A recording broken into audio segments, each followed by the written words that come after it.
I hear on the radio, a girl was found with a little black book bag. I automatically knew it was my sister. I don't remember the rest of the day.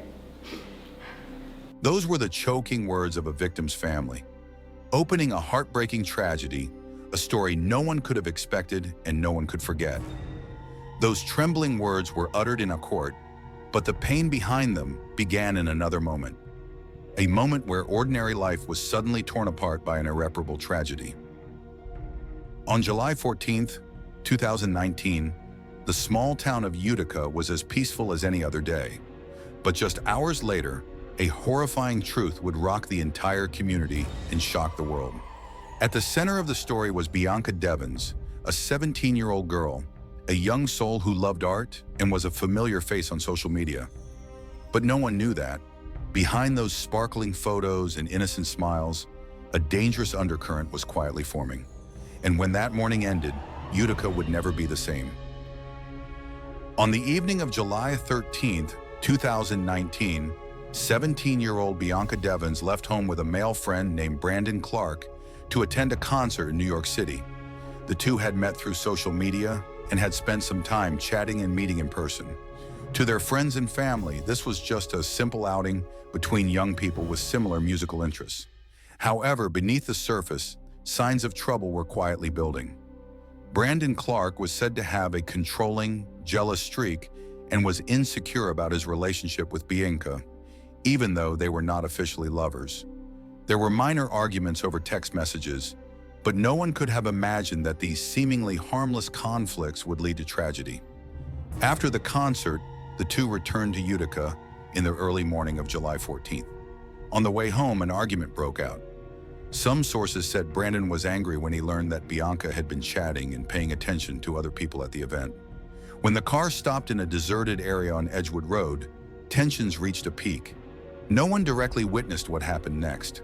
All the actions happened in a private space, with no witnesses other than the two people involved. Brandon Clark killed Bianca on the spot, in the car. He then used his phone to take pictures of the scene and posted the images on social media. The photos quickly spread at a dizzying speed on many platforms, from Discord to Instagram. At first, some people did not believe it was true, thinking it was just a staged image. But very quickly, the incident was confirmed when Brandon called 911 himself and hinted at what he had just done. When the police arrived, Brandon injured himself right next to Bianca's body. The incident was discovered in part thanks to the online community. Several users saw the disturbing images and contacted the authorities before the police arrived. Police found Brandon slumped near the car, next to Bianca's body, and the knife used in the crime. Looking back, the warning signs were there early on. Brandon's shaky relationship, his jealous streaks, and the ambiguous messages he posted online just hours before the incident. Unfortunately, no one could have prevented the tragedy before it happened. As dawn began to break on the morning of July 14th, 2019, a part of the city of Utica was still sleeping, unaware that a crime had taken place in the dark.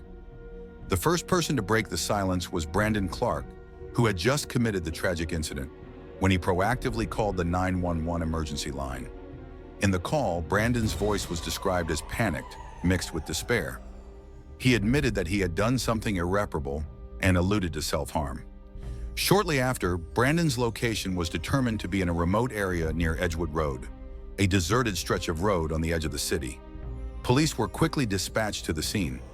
When they arrived, the first sight the authorities saw was a car parked on the side of the road, the door slightly open. Brandon Clark was sitting near the car, with obvious wounds on his body. Blood soaked his clothes and the surrounding surfaces. Around, he was still conscious but in a state of panic and almost out of control. Police immediately took control to ensure safety and prevent the possibility of further self-harm. After ensuring that Brandon was no longer able to continue harming himself, officers approached the car and discovered the body of Bianca Devins. The young girl was lying motionless, with no signs of life. The condition of the body and traces at the scene clearly showed that this was a serious murder case. A bloody knife was found nearby, which was identified as the murder weapon.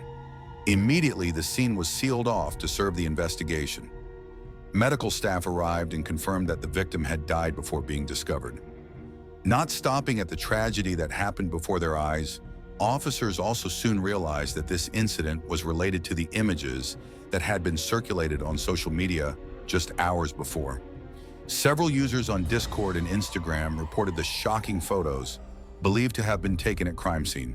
Step by step, the police collected evidence, recording every detail in its original state. Although the scene was small, every trace played an important role in reconstructing what happened. There were no eyewitnesses to the incident, but through physical and digital evidence, the whole picture was gradually revealed. With the support of the medical team and the investigation unit, Bianca's body was moved from the scene, leaving everyone present in shock. Immediately after the scene was secured, the forensic team conducted an autopsy and collected all the evidence. The knife seized near the body was identified as the main murder weapon, with a long, sharp blade stained with blood and containing biological traces of both the victim and the suspect.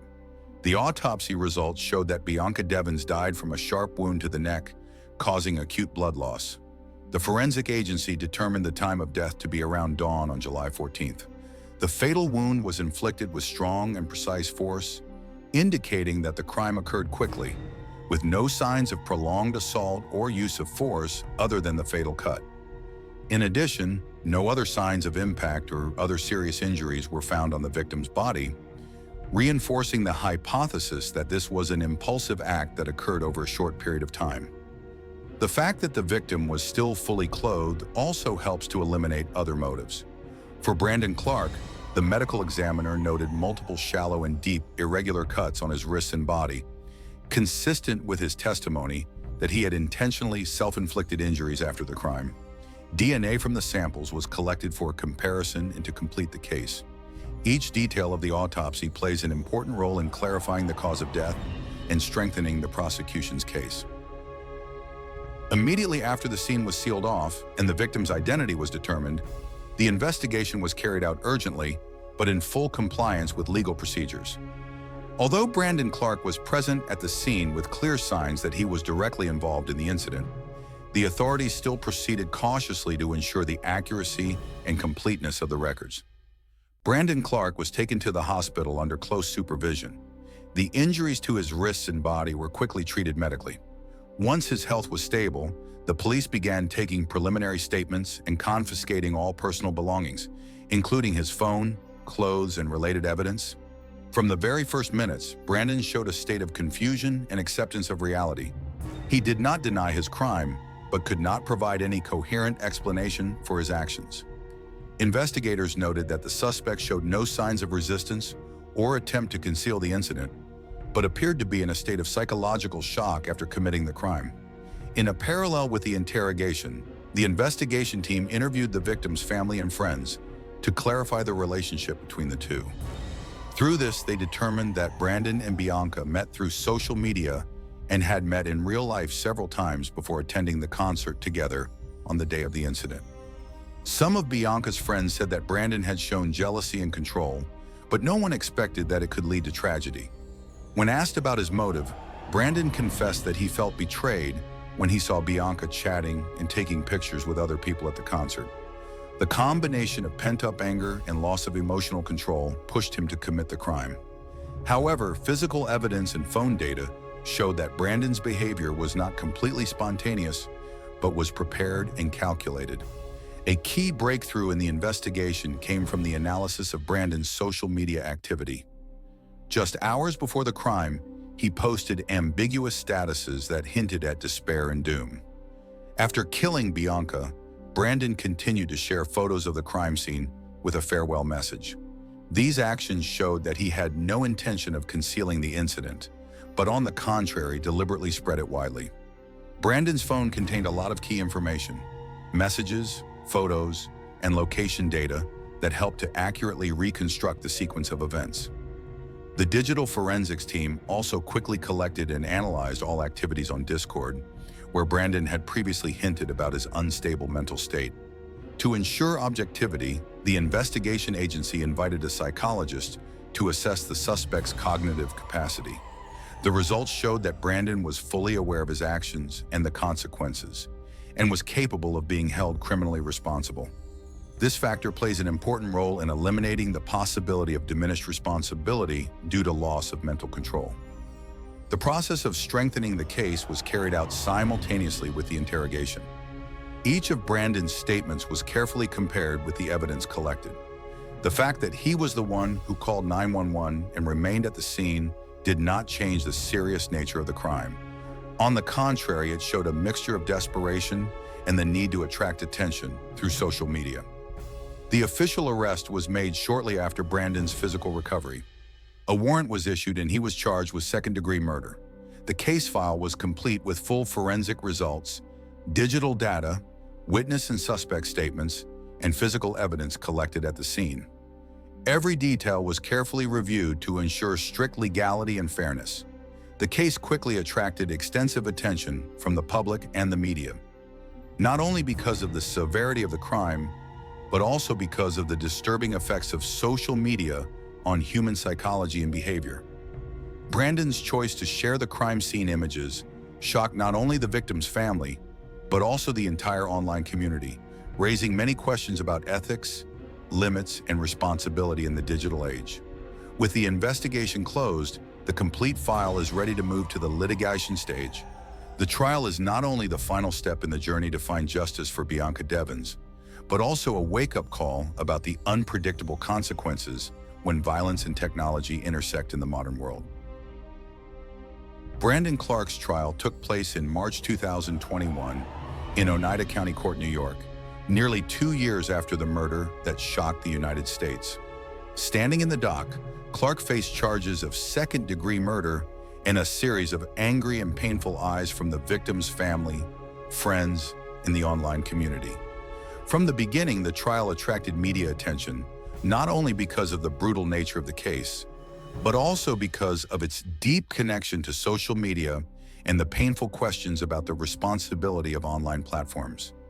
In a court, the prosecutor recreated the entire course of the case with clear and undeniable evidence: crime scene photos, digital data, testimony, and forensic results. The defense did not deny Brandon's crime, but sought to cite psychological factors and his uncontrolled mental state at the time of the crime as mitigating factors. However, these arguments were not enough to convince the jury when the evidence showed that the suspect had acted in a premeditated manner and showed no signs of mental impairment. The highlight of the trial came from the emotional statements of the victim's family.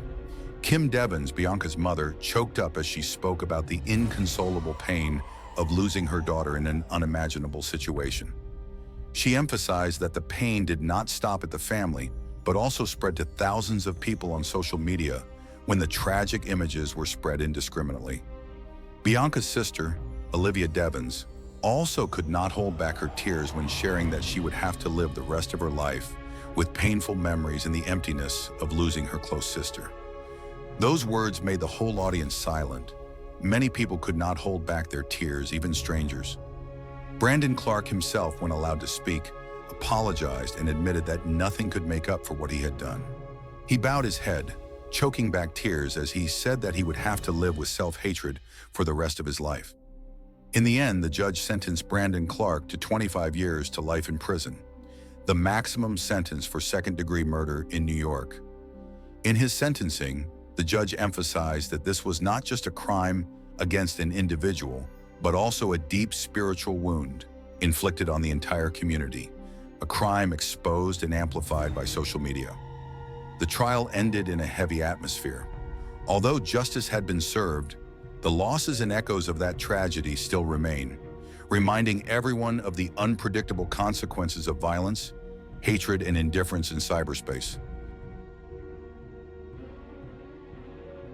The tragedy that occurred on July 14, 2019 has forever changed not only one family, but also left a deep mark on the minds of millions. The loss of Bianca Devins is an irreparable loss, and the emotional scars will haunt her loved ones for the rest of their lives.